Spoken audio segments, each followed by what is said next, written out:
Alright, so I'm back with yet another Pauper deck tech. So today it's basically a green-white aggro deck revolving around +1/+1 counter synergies. Sort of the idea is that it's a Pauper version of hardened scales. Although it's still very rough, so I thought I would just show it to you and hopefully you guys have some suggestions to make the deck stronger because at the moment it's definitely underpowered, but possibly with some potential. So essentially every creature in the deck either has +1/+1 counters on it or it can gain +1/+1 counters. So I'll quickly run through them. Okay, in terms of the 1-drops, we have Experiment 1, of course, 1 green for a 1/1 with Evolve. So whenever a creature enters the battlefield under your control, if that creature has greater power or toughness than this, put a +1/+1 counter on Experiment 1.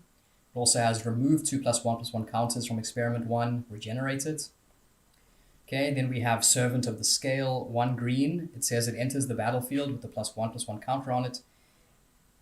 And when it dies, you can put its +1/+1 counters onto another creature you control.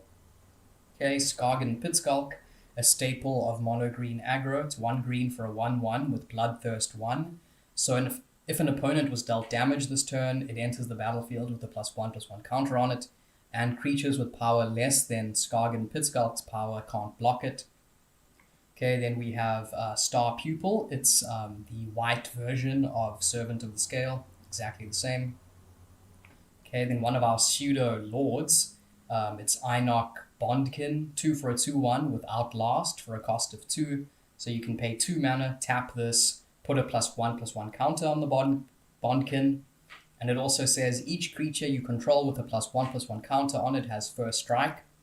So that this is kind of essential to the deck because the giving all of our creatures first strike is very good and makes combat a real pain for our opponent.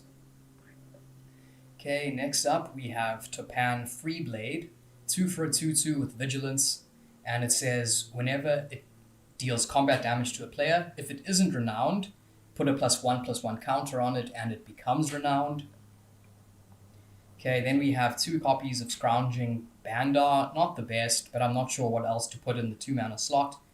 So it's 2 mana, enters the battlefield with 2 +1/+1 counters, and it says at the beginning of your upkeep, you may move any number of +1/+1 counters from the Bandar onto another target creature. Okay, then we come to Pollen Bright Druid. So it's 2 mana for a 1/1. It says when it enters the battlefield, choose 1. Put a +1/+1 counter on target creature or proliferate. And proliferate means you choose any number of permanents and or players, then give each a counter of a kind already there. So what this means is we can play this and put a +1/+1 counter on every creature we control, since all of our creatures basically have +1/+1 counters on them.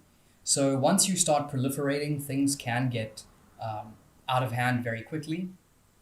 So next up, we have another Proliferate card. It's Smell Fear, 2 mana for a sorcery with Proliferate, and target creature you control fights up to 1 target creature you don't control. Okay, then we have a single 3-drop, which is Frontier Mastodon, 3 for a 3/2. It enters the battlefield with a +1/+1 counter on it if you control a creature with power 4 or greater. And then finally, one of the best cards in the deck, one of the reasons to build the deck, is Travel Preparations, 2 mana for a sorcery. It says put a +1/+1 counter on each of up to 2 target creatures, and it has flashback for a cost of 2. Yeah, so that's the deck as it currently stands. I really am intrigued by the concept of a proliferate deck using all creatures with +1/+1 counters. So yeah, if you have suggestions or ideas, please let me know. As always, thanks for watching, and I will see you next time.